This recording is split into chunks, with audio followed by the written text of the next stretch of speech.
Salut tout le monde et bienvenue à l'Académie, j'espère que ça roule pour vous. Moi ça va super aujourd'hui. Nouvel épisode de découverte de bande dessinée, le numéro 3. Et c'est encore mon pote Buzz qui s'y colle. Merci Buzz. La dernière fois il m'avait quand même bien régalé, hein, souvenez-vous. C'est un mec, ça se voit, il sélectionne ses bandes dessinées de façon méticuleuse. Et je sais que le graphisme est hyper important. La patte de l'artiste, faut que ça sorte un peu des sentiers battus. C'est un mec qui adore ce genre de style. Il regarde énormément le style graphique et en plus de ça, ça m'étonne pas parce que le mec dessine affreusement bien. Bon, je vais arrêter de lui lécher les parties intimes et avec vous, je vais découvrir ce qu'il m'a sélectionné pour cette fois-ci.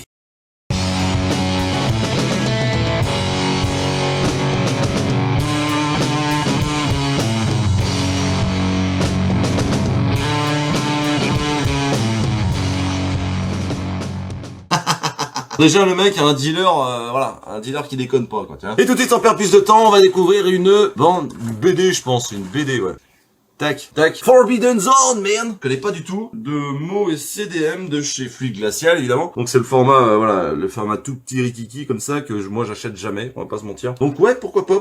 Je sais pas de quoi ça parle. C'est dans un laboratoire, quelque part dans le désert du Nevada. Bim! Voilà, dans le désert du Nevada, il sait me parler, le bazou, il sait me parler. Travaille l'un des plus brillants esprits de notre époque. Donc je pense que c'est ce mec-là, là, qui est sur le badge. Voilà, c'est ce mec-là qui a une tête de mec pas brillant, mais qui doit être ultra brillant. Voilà. Puis le petit logo nucléaire qui fait plaisir en ces petits temps troublé tout simplement. Donc on va voir ce que ça vaut. Ouais, donc c'est du Fluide Glacial, on est d'accord. J'ai rien contre, attention, mais c'est quand même très très simpliste, on va pas se mentir. C'est pas fait pour t'en mettre plein à la vue, c'est fait pour rigoler. Et bon là je vois des femmes dénudées, je vois un mec qui se fait une coloscopie. Non, ça peut être marrant, ça peut être marrant. On dit comme ça c'est pas ouf, mais franchement ça peut être marrant. Et c'est pas plus mal qu'il me l'ait mis dans la pile parce que moi j'aurais jamais lu ça. Voilà, simplement. Je le mets là. Suivant mon pote. Hop là, ensuite tac, un pic, tac, bim. Allez, la véritable histoire de Crash Monsters. Tarquin Floch. C'est Didier Tarquin, je crois. Ok, Didier Tarquin, c'est ça. Adrien Floch, Olivier Dutot, Guillaume Blanco et Lise. Peut-être Lise Tarquin, du coup, aussi, pour le coup. Lise Tarquin qui a œuvré sur UCC Dolores, qui est le dernier boulot de Didier Tarquin, enfin, à ma connaissance. Ils ont sorti 4e tome, je crois. Là, je vous tourne cette vidéo, on est le 12 mars 2022. Et c'est trop bien. C'est véritablement une tuerie. En tout cas, ça m'a l'air très beau. Enfin, c'est très beau, je trouve. Ça m'a l'air bien déjanté. Ça, c'est clairement du Didier Tarquin, les gars. Ça, c'est vraiment, regardez, moi, les meufs hyper érotisées, mais ultra badass, tu vois. Moi, j'adore. Je trouve ça trop beau. Ça a l'air bien barge. Ah, ça a l'air bien barge. Regardez-moi toutes ces espèces de grosses mouches. Les grosses mouches de bâtards qui bouffent des mecs dans la rue, là. Ouais, ça a l'air cool, ça a l'air cool. Ça me de ouf, mais putain, c'est encore pareil. Moi, je vois une cover comme ça, tellement old school, mon gars. Même pas, je m'arrête, je me dis, non, c'est pas pour moi, mon pote. Ah, peut-être que le robot avec de double flingue, il m'aurait alerté. Mais autrement, c'est beaucoup trop old school comme cover, les gars. Qu'est-ce que vous avez craqué? On dirait que ça, c'est sorti quand, ce truc-là? Sorti? Est-ce que c'est sorti? Est-ce que c'est pas un truc de contrebande, en fait? Novembre 2002. Ah oui, quand même. Ah ouais, ok, d'accord. On est sur du 20 ans, tout simplement. Donc c'est normal que ce soit old school, les gars. C'est totalement normal. Suivant. J'ai la sèche, mon gars. J'ai la sèche, j'ai trop fait la fête hier. Bref. Alors, là, c'est un format beaucoup plus petit. Ça ressemble un peu du comics.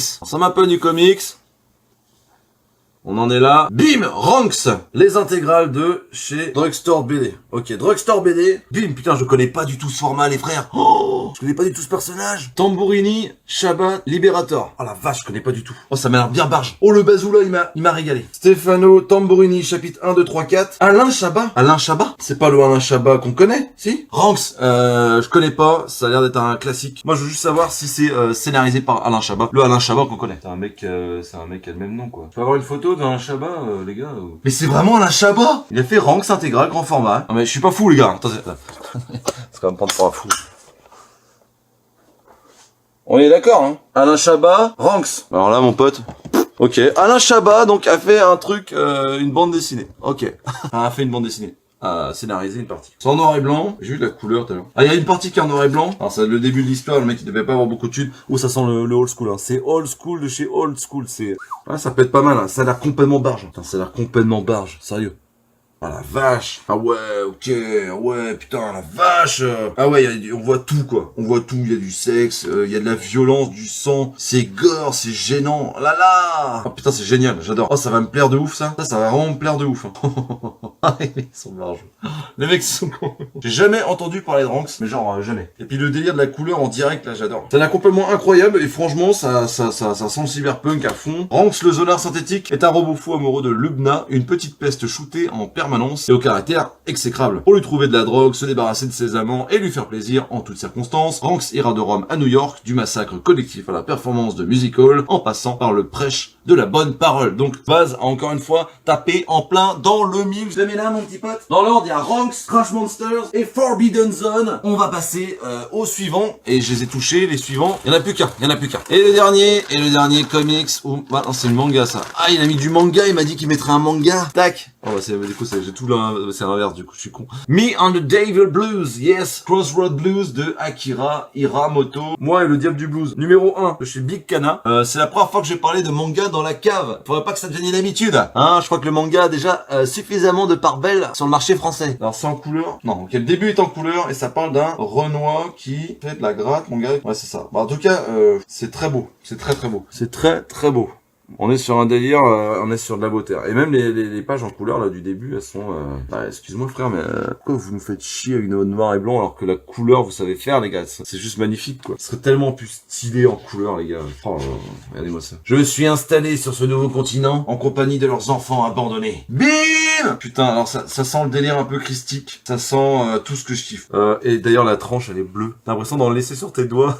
Tiens. Et non, c'est bel et bien blanc dedans. Carrément de beauté. Parce qu'évidemment, moi je parle de bande dessinée et de comics sur la chaîne, mais vous savez, vous entendez, vous comprenez que je suis quelqu'un d'assez ouvert en général, et que le manga, oui, j'en ai déjà lu, et j'en ai. J'ai du Monsters, j'ai du Full Metal Alchemist, j'ai du Naruto, j'ai du One Piece, j'ai du Priest, et ouais, donc j'ai lu du manga, après c'est pas ma volonté d'en parler sur la chaîne, mais quand c'est une découverte de bande dessinée ou de 9e art en général, et ben évidemment que j'en parler, et évidemment que je suis hypé. Bon, et bien Baz, il m'a encore fait une sélection, une petite sélection des familles, là, hein, vraiment, hein, on est d'accord. Du coup, je vais vous laisser avec le mythe du futur qui va vous dire ce qu'il en a pensé. Merci à toi le Miss du passé, on est 5 semaines plus tard et je vais vous... Mais qu'est-ce que tu fais là toi? Bah quoi, je lis. Ok. Et je commence avec le manga Me and the Devil Blues qui est scénarisé et dessiné par Akira Hiramoto, qui est un seinen. Oh ouais, j'ai bossé mon pote. C'est sorti en France en 2008 et forcément c'est du manga donc c'est en noir et blanc. Déjà pour commencer, je trouve ça trop petit les gars. C'est quoi ce pins? Franchement, j'ai pas de problème de vue, mais certains textes, c'est presque illisible tellement c'est petit. Pour ce qui est des dessins, c'est très manga, c'est très particulier, et bon, c'est pas trop ma cam, mais à certains moments, j'ai trouvé ça quand même très poétique. Mais je vais vous dire franchement, parfois, c'est le bordel, voilà. Je me suis perdu plusieurs fois, c'est hyper brouillon, surtout dans le bar où il y a tous les mecs qui discutent, là, tu sais pas qui parle, c'est un peu gribouillé, enfin, c'est pas du tout ma cam. Après, l'histoire en elle-même, je l'ai bien aimée, c'est intelligemment amené, c'est-à-dire que c'est l'histoire de Robert Johnson, qui est un véritable bluesman, qui traîne trop souvent au Juke Joint. Et Juke Joint, c'est une sorte de bar un petit peu à l'époque pour les personnes de couleur et qui était un peu mal famé. Là-dedans, il y avait pas mal de blues, d'alcool et parfois de la drogue. Et ce gars-là, il décide de changer de vie pour faire de la guitare, sans compter que sa femme est enceinte. Elle l'attend chez lui. Et lui, il est en train de se bourrer la gueule au bistrot. C'est un fumier, ce mec-là. Et pour être doué, il va tout simplement vendre son âme au diable. Alors ça marche très bien sur ce point. Le mec est tout à fait détestable et ce qui va lui arriver est cruel, mais jouissif. En gros, mis à part le dessin et le format, l'histoire vaut le coup. Et à ce que j'ai compris, il existe 4 tomes en VF et 5 tomes en VO. Sauf que le problème, c'est que plus personne n'entend parler du projet. Donc affaire à suivre. Mais ça fait combien de temps que t'es là, en fait? Bah ça va, 3 semaines à peu près. Carrément quoi. Bon, on va rentrer dans le dur avec Ranks. Pour résumer très brièvement, c'est l'histoire de Ranks, un robot qui a été trafiqué et qui est devenu ultra violent. Sauf que le robot, en plus d'être ultra violent, il fait une fixette amoureuse sur une gamine qui a 12 ans. Grosso modo, c'est un robot camé, bien membré, ultra violent et qui se tape des mineurs dans un monde cyberpunk humainement désensibilisé. Ah ouais, c'est quoi ce truc? S'il n'y avait qu'un mot, je dirais choquant. Il y a clairement un avant et un après Ranks. Le dessin est très spécifique et ce, peu importe l'artiste. On est dans un délire underground, le mot d'ordre pour le dessin, c'est clairement générosité. On est dans l'ultra-violence, dans l'outrancier, la gêne, et c'est tout ce que j'aime. Mais pour moi, la limite est franchie. Notamment avec les scènes de sexe avec des gamines. En fait, je comprends pas l'intérêt. Je comprends la démarche artistique pour choquer, mais je comprends pas la réflexion qu'il y a derrière. De toute façon, toi, t'es pas ouvert. Bah quand même. Mais heureusement qu'il n'y a pas que ça, mon pote. Oh non! Pour le scénario, c'est du n'importe quoi. En fait, c'est presque secondaire. Et c'est ce qui m'a plu. Mon bilan après cette lecture-là, c'était que c'était une histoire de timbré écrite par des timbrés pour un monde de timbrés. Et c'est ce qui m'a plu parce que au fond, ce qui importe, c'est le message véhiculé par l'auteur au travers ses dessins ou son écriture. En tout cas, c'est très pessimiste, c'est très noir et ça touche clairement aux plus bas instincts de l'homme. Rien que pour ça, franchement, il faut le lire. Et je crois que Glénat a sorti une édition un peu plus grande il y a pas si longtemps que ça. Donc je pense que c'est encore trouvable. Bref, c'est une lecture qui fait réfléchir et qui vous marque de façon indélébile. Ça, c'est clair. Et maintenant, je vais vous parler de... Attends, ça fait quand même 3 semaines que t'es dans la cave et moi, j'ai rien capté, quoi. Bah quoi, ça te dérange? Non. Bah ferme-le. D'accord. Maintenant, je vais vous parler de Crash Monster que j'ai beaucoup aimé. Hein. C'est un délire complètement décomplexé. L'histoire, elle tient sur un post-it, en fait. C'est une bande de jeunes qui vont essayer de mettre fin à une invasion de mouches géantes. Bon, par contre, c'est un moyen de faire un peu moins de bruit parce que je suis en train de tourner. Ouais, ok. En tout cas, moi, il m'en faut pas plus. J'ai passé un excellent moment. Le dessin à la couleur, c'est très dynamique, c'est efficace et je me suis clairement attaché au personnage. Vous l'aurez compris pour l'histoire, il y a rien de foufou, mais le petit clin d'œil super-héroïque était juste parfait. Après, si je devais retenir du négatif, Bah ouais, pour changer. l'édition n'est quand même pas de très bonne qualité. Et c'est très ciblé adolescent de sexe masculin ascendant geek, tu vois ce que je veux dire. Mais bon, je vous le conseille quand même. Ah, parce que moi, je vais déménager là bientôt, t'étais au courant. Ah ouais, on déménage, on va où? Bah, moi, je vais déménager ailleurs, mais toi, t'as vraiment nulle part où aller. Bah si. Non, mais laisse tomber.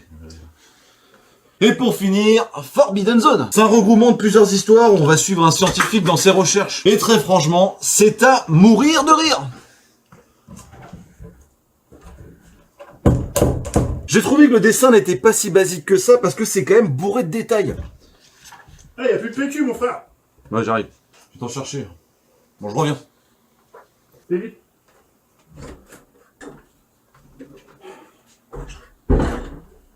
Tiens. Et de rien. Bon, j'en étais où moi? La tournure des phrases est réfléchie et même si une fois de plus ça parle encore de cul, hein, moi j'ai trouvé ça mortel.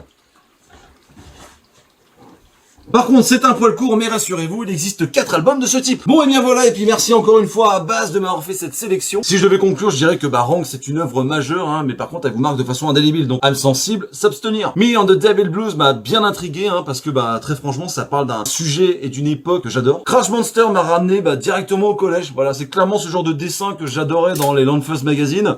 Ça m'a ramené sur du Kid Paddle et compagnie, donc gros coup de cœur. Et j'ai bien rigolé en lisant Forbidden Zone. Donc, on va pas se mentir, c'est que du lourd. Merci d'avoir regardé cette vidéo jusqu'au bout. Si t'as kiffé, lâche un like et abonne-toi, mon pote. Dis-moi dans les commentaires s'il y a des bandes dessinées qui vous ont intéressé ou que vous avez déjà lu. Moi, je vais devoir vous laisser parce que je dois discuter avec le petit frérot. Bah de quoi? Qui verra. Sur ce, je vous fais d'énormes bises. Prenez soin de vous et à très bientôt. Dans la cave. Dans la cave. T'as fini de te foutre de ma gueule? Qu'est-ce qu'il y a là? Non, rien, c'est bon.